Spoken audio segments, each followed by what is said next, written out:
amigo é muito mais do que alguém pra conversar, alguém pra abraçar. Amigo é uma bênção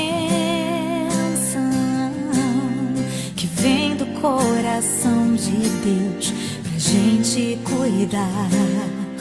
É assim que você é pra mim, como uma pérola que eu mergulhei pra encontrar.